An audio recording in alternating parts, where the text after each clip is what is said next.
have you ever found yourself in the following situation?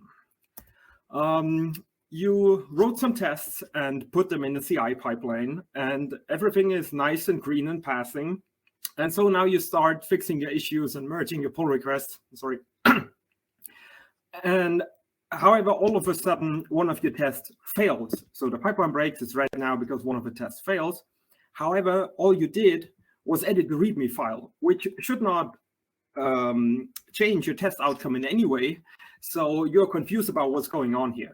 And the answer might be that one of your tests is flaky, so it fails just from time to time randomly, not being affected by the code change, actually. Let's look at an example of what such a flaky test could look like. So here we see a test taken from an open source Python project, which is, I think, called PyGamble, about implementing the behavior of cards and dice. So this test creates a deck of cards and memorizes the topmost card, and then shuffles the deck 10 times. Afterwards, it asserts that the topmost card now is different from the topmost card before, which, of course, with a low but existing probability, will fail this assertion because despite the deck being shuffled correctly, the topmost card might still be the same. So this flaky test is an area of research which has been coming up within the last decade, with many studies being conducted on it and many tools being proposed in order to mitigate or fix this issue. And the question, of course, is this applicable to you? So will these studies represent your case, and will these tools be actually helpful for your project? And in order to assess that, we looked at the kind of data sets that these studies were using, and it turns out that it's mostly the same Java projects which all of these studies were using. And this, of course, is great for comparability between those tools. However, it's bad for gaining a broader understanding of flakiness and also for generalizability. So basically, we see a need for, first of all, a large and diverse set of flaky tests to validate existing and future approaches, which is more diverse than the existing Java dataset. And second of all, we see a need for an exploration asking how do flaky tests behave in languages other than Java. And for that, we picked Python because it's a very popular language nowadays. So namely, we're asking the following 3 research questions. First of all, how frequently does flakiness occur in Python, also compared to Java? Second of all, what types of flakiness are prevalent in Python? So asking this about the root causes of flakiness in Python. And lastly, what is the degree of flakiness in Python? So this question concerns the number of reruns that you should conduct in order to be sure that your test suite does or does not contain flakiness. So in this talk, I'm going to focus on the first 2 questions. And the methodology is as follows. So first of all, we have to collect a set of Python projects that we want to investigate. Then we have to detect flaky tests within those this data set. And then we want to find the root causes of this flakiness. So let's start at the top. To collect a set of Python projects, we scanned the Python package index, PyPI, which is the official third-party software repository for Python, and it's the default choice for many package managers, including pip. By using PyPI, especially over GitHub, we hope to retrieve a set of more mature Python projects and less toy projects, which are more likely to be pushed to GitHub, but less likely to be actually published to PyPI. To detect flaky tests within these projects, we use PyTest, which is the most common test execution framework for Python. So overall, we sampled a set of, or we retrieved a set of about 22,000 projects containing 870,000 test cases. And before we look into the flakiness and how much flakiness we found, first of all, we want to validate this statement if we have actually retrieved a representative and diverse set of Python projects. So we look at some metrics. At the top left, you can see the number of test cases per project. Many of them have only one test case. However, we also have very highly tested projects with up to 70,000 test cases.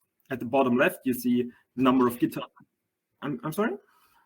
Also, feel free to interrupt me, because I actually can only see my slides right now. So if something's wrong or you have a question, always feel free to interrupt me. At the bottom left, you see the number of GitHub stars measuring the popularity of these projects, and where we can also see quite a diverse picture.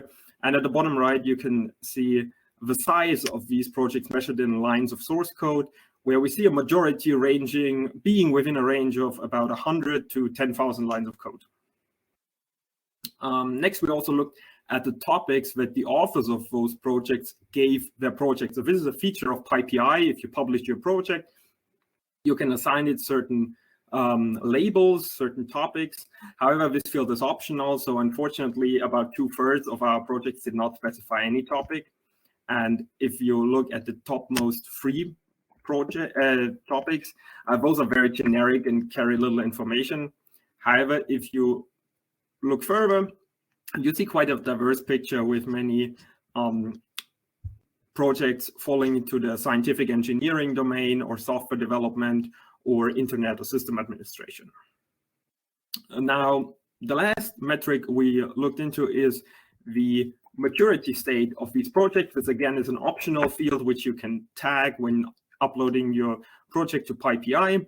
And again, more than half, unfortunately, did not specify, but amongst the others, we see a diverse picture of alpha, beta, and even production and stable projects. So overall, we can conclude that we reached our goal of retrieving a diverse set of strongly and sparsely tested, big and small, popular and less popular, of various topics and of various level of maturities. Now, moving on to the first research question, detecting flaky tests within these projects. In order to do so, we conducted 400 reruns, ensuring for a fresh environment in every rerun, which we did via a tool we developed called Flaky. And we ran this tool on a Slurm cluster, which in total took about 480 computing hours. Now, coming to the results of this first research question, how much flakiness have we found? Well, we found 1 in 120 test cases that we investigated to be flaky, about 0.8%, which is a little more than in Java, but still very comparable. And we found 1 in 22 projects to contain at least 1 flaky test case. Now, we want to take a closer look at what kind of projects contain more or less flakiness. So first of all, we looked at the development state, and at this point, you can take a guess. So which project would you believe contains more flakiness on average? A more mature one, like a production one, or a less mature one, like an alpha? Take a guess. You can just unmute.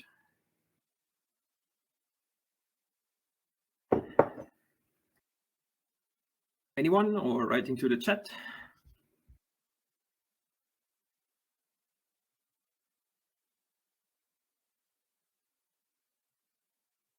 Mature ones. Thank you for this guess. Yes, you are right. Mature projects actually do contain, on average, flaky tests more often. However, this is the case because on average, they just do more testing in general. So it's quite intuitive that they would also be more likely to contain at least 1 flaky test. Next, we looked at the kind of topics. So what topic-wise, what kind of project contains more flakiness?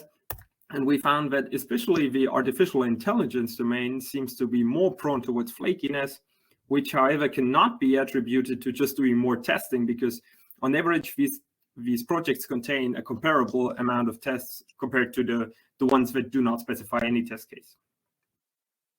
Okay, so much about my first research question on how prevalent flakiness is in Python. Next, we looked at the root causes of flakiness in Python. And what you can see in this table is the kind of 14 or 15 known root causes from literature. And this is a long list, and I just picked out 2 here. because they are specialized, we can detect them automatically. So order dependency means that depending on which test runs first, your test will pass or fail. So you can also reproduce this failure by rerunning in the same order again. And we can automatically detect order dependencies by just shuffling the test order on and see if this ever leads to a test failure. While at the other hand, when executed in the same order, we do not see any failure. So if this is the case, then we're dealing with a test order dependency. And this comes in two flavors, which is victims and brittles. A victim being a test which fails when another test pollutes the global state, so it runs before it and then pollutes the global state. And a brittle being a test case which fails when run in isolation and only passes when a certain other test ran before it, so it needs a state setter. On the other hand, we can see at the bottom of this table infrastructure flakiness, which, for example, I'm sorry, refers to failing to install certain dependency or permission error, lack of disk space, or an overloaded CI node. So this typically appears in CI and is very hard to reproduce locally.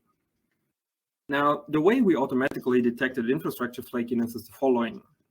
If you conduct your reruns, you can either do all in one go, or, and this is what we did, you can split them up in iterations, where all reruns within one iteration are run on the same machine in an uninterrupted sequence.